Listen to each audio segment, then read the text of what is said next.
بتاؤ ماں کی خدمتوں کا بدلہ دے سکتا ہے؟ ماں کے پیار کا صلہ دے سکتا ہے؟ عرض کی گئی کہ میں اپنی ماں کو اپنے کندھوں پہ اٹھا کر کے حج کروایا ہے اور سائی اور کعبۃ اللہ کا طواف کرایا ہے، اور حالت یہ تھی کہ اگر چٹان کے اوپر گوشت کا ایک ٹکڑا ڈال دیا جاتا تو وہ بھی بھن کے کباب بن جاتا، اتنی گرمی کی شدت تھی۔ کیا میری ماں نے میری جو خدمت کی، میری کفالت کی، مجھے دودھ پلایا، مجھے جنم دیا، تو میں نے کیا ماں کی خدمتوں کا صلہ دے دیا ہے؟ تو جواب آیا، تو نے ابھی اس کی ایک مسکراہٹ کا بدلہ بھی نہیں دیا۔ ماں جب ہنس کے دیکھتی ہے تو جنت کی ساری کلیاں کھل اٹھتی ہیں، اور بیٹے کی زندگی ماں کے اس ہنسنے سے جو ہے وہ عبارت ہوتی ہے۔ بیٹے کے لیے ماں کے جو جذبات ہیں، ماں کی جو کہانیاں ہیں، ماں کے سینے میں جو درد کے امٹتی ہوئی ایک کائنات ہے، اس کا کوئی بدل نہیں ہو سکتا۔ ساری زندگی ایک ٹانگ پہ کھڑا ہو کے بندہ ماں کی خدمت کرتا رہے پھر بھی حق ادا نہیں ہوگا۔ ماں ماں ہوتی ہے، اللہ تعالیٰ جل شانہ نے اس کو وہ درجے عطا فرمائے۔ بیٹے کے ساتھ جو پیار ماں کرتی ہے بھلا کوئی کر سکتا ہے؟ کوئی اتنی محبت دے سکتا ہے جتنی ماں محبت دیتی ہے؟ ساری زندگی بھی انسان ان محبتوں کا بدل دینا چاہے تو نہیں دے سکتا، چونکہ ماں کے پیار کا کنارہ ہی کوئی نہیں۔ ماں کی محبت کی گہرائی اور گہرائی کو کوئی ناپ ہی نہیں سکتا۔ سمندر کے پاتال تک تو شاید کوئی پہنچ گیا ہو، لیکن ماں کے پیار کا کنارہ آج تک کسی کو نہیں ملا۔ اللہ تعالیٰ نے اس کے سینے میں دھڑکتا ہوا جو دل رکھا ہے اور تڑپتی ہوئی جو ممتا رکھی ہے، وہ ایک مثال بنی ہوئی ہے کہ کسی نے کسی کو کہا کہ میں تیرے پہ راضی تب ہوں گی کہ اگر تو اپنی ماں کا کلیجہ نکال کے لے آئے۔ تو اس بدبخت نے اپنی اس محبوبہ کی خواہش کو پورا کرنے کے لیے اس اقدام کی تیاری بھی کر لی، اور جا کے ماں کا سینہ چیرا اور اس کا کلیجہ نکالا، اور اپنی اس محبوبہ کی خوشنودی کے لیے تیز تیز آ رہا ہے کہ میں اس کو دکھاؤں کہ میں نے یہ کارنامہ بھی سر انجام دے دیا اور یہ چوٹی بھی سر کر لی ہے۔ تو تیزی سے آ رہا تھا، راستے میں ٹھوکر لگی، جب گرا تو کہتے ہیں ماں کے کلیجے سے آواز ہے، پتر چوٹ تو نہیں آئی ہے؟ یہ ماں کے پیار کا روپ ہے، یہ ماں کی محبت کا انداز ہے۔ دنیا والوں، ماں کی قدر کو ضائع نہ کرنا، ماں کے پیار کو اور اس کی محبت کا صلہ دے تو نہیں سکتے، لیکن ساری زندگی ماں کی نوکری کرنا اور اپنے باپ کی زندگی کے اندر کبھی بھی نافرمانی نہ کرنا، یہ سعادت مندی اور خوش نصیبی ہوتی ہے۔ حضور نے منبر کی 3 سیڑھیوں پہ قدم رکھتے ہوئے آمین آمین کہا تھا، تو بعد میں پوچھا گیا حضور آپ نے ہر سیڑھی پہ قدم رکھتے ہوئے آمین کہا، تو یہ کیا ماجرا تھا؟ فرمایا جبریل آئے تھے، انہوں نے مجھے کہا تھا اس شخص کی ناک خاک آلود ہو جو ماہ سیام رمضان المبارک کو پائے اور پھر کثرت عبادت سے اپنی بخشش نہ کروا سکے، تو میں نے آمین کہا۔ پھر کہا اس شخص کی ناک خاک آلود ہو جو والدین کو بڑھاپے میں پائے اور جنتی نہ ہو سکے ان کی خدمت کر کے، تو میں نے آمین کہا۔ پھر جبریل نے کہا اس شخص کی ناک خاک آلود ہو جس کے سامنے آپ کا ذکر کیا جائے اور آپ پر درود نہ پڑے، تو میں نے آمین کہا۔ تو وہ شخص کتنا بد نصیب ہے جو والدین کو ناراض کر لیتا ہے۔ میں کہتا ہوں ساری کائنات ماں کے قدموں تلے ہے، بلکہ میرے محبوب نے جنت کو ماں کے قدموں تلے قرار دیا۔ الجنت تحت اقدام الامہات، جنت ماں کے قدموں تلے ہیں۔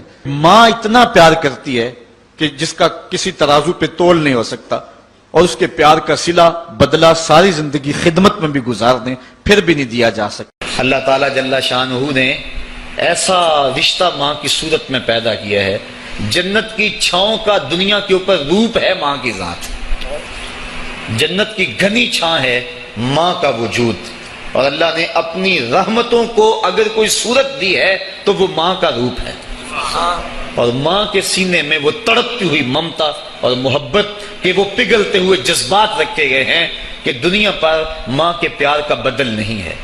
میں کہا کرتا ہوں آج کوئی شے بھی خریدنے نکلیں تو آپ وثوق سے نہیں کہہ سکتے یہ خالص ہے، ہر شے 2 نمبر دستیاب ہے، ہر شے میں ملاوٹ ہے، لیکن ایک چیز آج بھی ملاوٹ سے پاک ہے اور وہ ماں کا پیار ہے۔ ماں کی محبت آج بھی کھری ہے اور آج بھی اس میں کوئی ملاوٹ نہیں ہوئی۔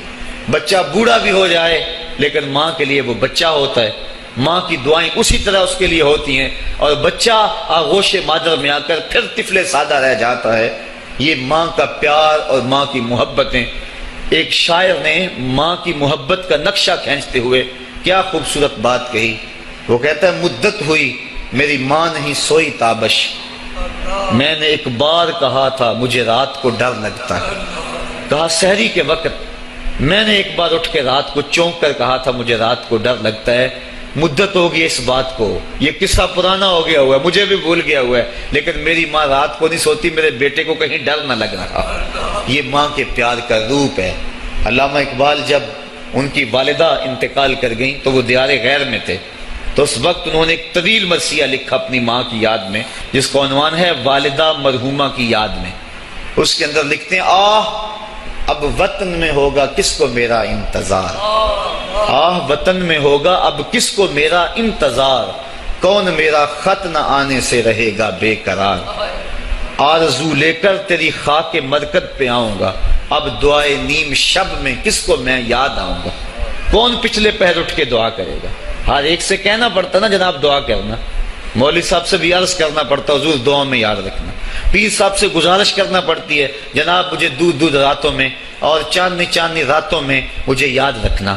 حاجی کو معتمر کو کہنا پڑتا جناب دیار حرم میں جا رہے ہو اور دیار حبیب میں جا رہے ہو وہاں مجھے دعاؤں میں یاد رکھنا، سین حرم میں بھی اور جالی کے سامنے بھی. ہر ایک کو کہنا پڑتا ہے کہ مجھے دعاؤں میں یاد رکھنا. کبھی ماں کو بھی کہنا پڑا کہ امی دعاؤں میں یاد رکھنا.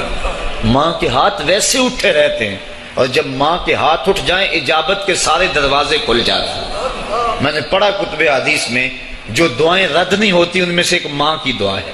جب ماں ہاتھ اٹھا دے تو جنت کے سارے دروازے کھل جاتے ہیں. اور یہ لازمی نہیں ہے کہ ماں رابعہ بصریہ ہو تو پھر ہی اس کی دعا قبول ہوتی ہے. اپلے تھاپتی ہوئی ماں اور لیپا پوتی کرتی ہوئی ماں جو ہے وہ مٹی سے بھرے ہوئے ہاتھ اٹھا دے تو اللہ ان ہاتھوں کو بھی خالی نہیں موڑتا. ماں جب بولتی ہے تو اس کے لہجے میں جبریل بولتا ہے. ماں جب مسکراتی ہے لگتا ہے جنت کی ساری کلیاں کھل اٹھی ہیں. ماں کے چہرے کی رونق اور ماں کے چہرے کی جو ہے وہ خوشی بیٹے کے دل کو حقیقی قرار اور حقیقی تسکین دیتی ہے. جو ٹھنڈ ماں کے ساتھ نصیب ہوتی ہے وہ کائنات میں کسی اور جگہ پہ نہیں ہے. جو گھنا سایہ ماں کے دامن میں ہے وہ کسی اور جگہ میسر نہیں ہو سکتا ہے. وہ کیا کہا تھا کسی نے کہ 5 سٹار ہوٹلوں میں کھانا کھانے میں وہ لذت کہاں جو چولہے پر بیٹھ کے ماں کے ہاتھوں سے پکی ہوئی چپاتیاں کھانے میں آتا ہے. عالی جناب حضرت صاحب کیا کیا اسٹیٹ سیکرٹری نام لیتے ہیں لیکن وہ لطف کہاں جو ماں اوئے ببلو اوئے پپو اور اوئے مٹھو کہہ کے پکارتی ہے. جو مٹھاس ان لفظوں کے اندر ہے وہ بڑے اور بھاری اور بھرکم الفاظ اور خطابات کے اندر کہاں ہے. اونچی کرسی پہ بیٹھنے کا وہ لطف نہیں ہے جو ماں کے قدموں میں بیٹھنے کا ہے. اللہ نے ماں کے روپ کے اندر ایک محبت اور ایک الفتوں کا ایک ایسا دریا دیا ہے کہ جس کے اندر انسان جب جاتا ہے تو اس کے دکھوں کے سارے میل دھل جاتے ہیں اور وہ بالکل آسودہ ہو جاتا ہے. یہ ماں کا روپ ہے، یہ ماں کا پیار ہے. تو ماں کا بچھڑ جانا، اس دنیا سے چلے جانا، یہ ایسے ہی ہوتا ہے جس طرح کوئی بندہ گھنے سائے میں کھڑا ہو تو اچانک اس کو دھوپ میں کھڑا کر دیا جائے، پھر اسے پتا چلتا ہے کہ کتنا گھنا سایہ تھا.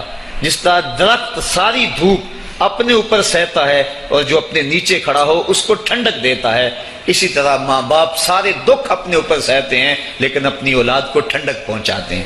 ماں باپ کے اس دنیا سے چلے جانے کے بعد پتا چلتا ہے کہ میں کتنی گھنی چھاؤں سے کس کڑاکے دار دھوپ میں آ گیا ہوں اور میری زندگی کے اندر کتنے دکھوں کا زہر گل رہا ہے. جو زہر پہلے ماں ہمارے قریب نہیں آنے دیتی تھی، جو باپ ہمارے قریب نہیں آنے دیتا تھا، وہ اپنی باہوں میں اور اپنے سینے میں ان غموں اور دکھوں کو سمیٹ لیا کرتے تھے. تو ماں کا بچھڑ جانا، ماں کا اس دنیا سے چلے جانا، یہ بہت بڑا سانحہ